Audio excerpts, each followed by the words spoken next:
Assalamualaikum warahmatullahi wabarakatuh. Perkenalkan kami dari kelompok 11 yang berkontakan. Saya sendiri Hugo Alifa Razaku. Yang kedua yaitu ada Iqbal Ferdiansa. Yang ketiga ada Wira Pratama. Dan yang terakhir ada Raditya Farel. Di sini kami akan membahas ASEAN dan APEC, yaitu Asia Pacific Economic Cooperation.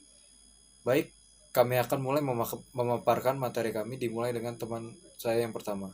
Belakang berdirinya APEC adalah kesuksesan ASEAN di tahun 1980-an. Kesuksesan ASEAN mendorong Perdana Menteri Australia Bob Hawke untuk memperluas kerjasama. Selain itu, membangkitkan ekonomi di kawasan Asia Pasifik, menuntut negara-negara di luar Eropa untuk membentuk blok perdagangan.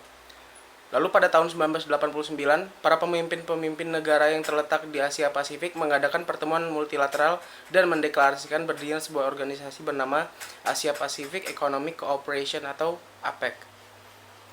Organisasi ini bergerak di bidang kerjasama ekonomi antar negara yang dilatar belakangi oleh adanya ketergantungan yang ada di negara-negara di Asia Pasifik, khususnya dalam bidang ekonomi.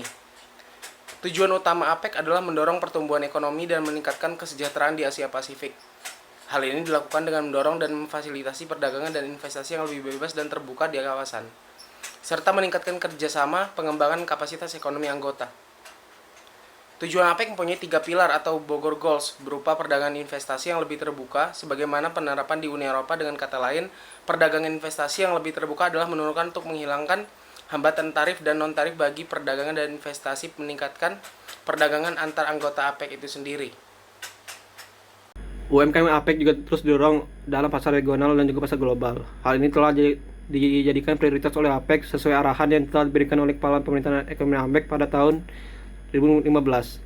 Pada tahun 2020, UMKM mendapatkan depakan yang keras dari guncangan ekonomi yang disebabkan oleh pandemi COVID-19. Hal ini dikarenakan oleh pencegahan virus, serta para pakar ekonomi APEC melakukan pendalaman dalam upayanya untuk ketahanan dan juga kesejahteraan kawasan dengan tujuan bahwa tidak ekonomi yang tertinggal. Indonesia juga terus berupaya dalam berkelanjutan UMKM dengan cara memperoleh UMKM yang dijadikan sebagai prioritas nasional dalam ruang lingkup industri 4.0. Pemerintah Indonesia juga memberikan sebuah saran dalam mempromosikan produk dalam penguatan daya saing UMKM, serta memfasilitasi berbagai akses yang dibutuhkan seperti akses SDM dan juga kapasitas produk, serta sampai kepada akses keuangan. UMKM juga akan menjadi sebuah mesin yang mampu memulihkan perekonomian ketika kerjasama rantai industri terus didorong dan tidak luput dari adanya dukungan antara pihak pemerintah dan juga bantuan dari perusahaan yang memiliki skala besar. Menteri Perdagangan RI Agus Suparmanto mengatakan bahwa keterlibatan UMKM ini berdampak pada masyarakat sehingga berupaya dalam beradaptasi dengan cara memanfaatkan ekonomi digital dan industri 4.0 itu sendiri.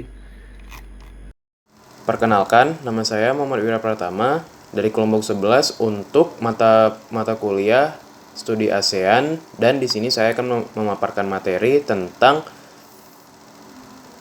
peran dan dampak ASEAN itu sendiri.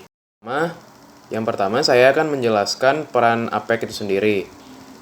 APEC sendiri mempunyai peran seperti peningkatan perkembangan ekonomi di kawasan ASEAN. Program ini dilaksanakan dengan kegiatan misalnya ASEAN Plus 3, Chiang Mai Initiative.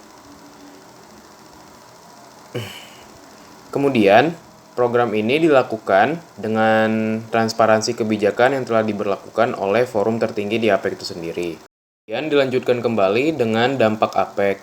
APEC sendiri mempunyai dampak di kawasan ASEAN karena organisasi ini merupakan mesin ekonomi yang terlebih lagi merupakan forum regional paling penting di kawasan Asia Pasifik. Saking pentingnya, organisasi ini memiliki 21 anggota yang di dalamnya hampir mencakup 60% GDP dunia dan 48% perdagangan dunia pada 2018. Tak hanya itu, APEC telah berdampak dalam mengumpulkan anggotanya lebih dekat dengan semisal meminimalisir batas perdagangan.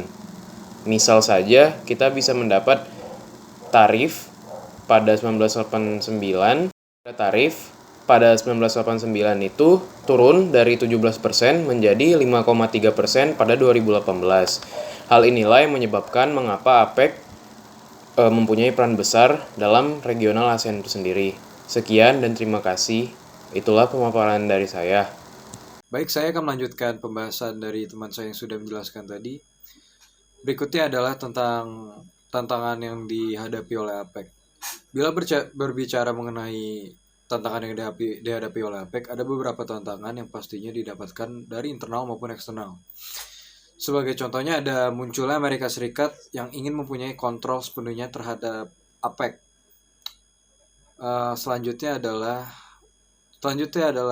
pada saat konferensi tingkat tinggi yang diadakan di Bangkok pada tahun 2003. Amerika mendominasi atas penyusunan topik yang dibahas di APEC. Bahkan sebelum pelaksanaan KTT tersebut, Amerika Serikat sudah mengambil langkah-langkah awal untuk memantapkan dominasinya di APEC. Dalam tur Asia sebelumnya, Presiden Amerika Serikat George Walker Bush telah mencanangkan penekanan isu terorisme di Forum Kerja Sama Ekonomi Asia Pasifik atau yang biasa kita sebut dengan APEC. Sebelum tiba di Bangkok, Bush mendarat di Tokyo, kemudian di Filipina, dengan tujuan menggalang dukungan Asia untuk membasmi terorisme. Namun misi yang dilakukan Bush ini dalam alih-alih meraih dukungan sosial rekonstruksi di Irak. Bush juga menekankan bahwa dalam pertemuan puncak APEC dia akan menekankan dunia ini masih dalam bahaya. Ya, seperti kita ketahui, Amerika sendiri menerapkan politik seperti ini yang mengusungkan kemerdekaan bagi seluruh bangsa, tapi dengan embel-embel tertentu. Dan tentunya hal itu sudah pasti memberikan dampak berupa adanya pergeseran misi APEC ya kalau di dalam tantangannya. Yang pastinya tidak didominasi lagi oleh masalah ekonomi, namun berubah menjadi fokus non-ekonomi. Baik, sekian dari penjelasan saya.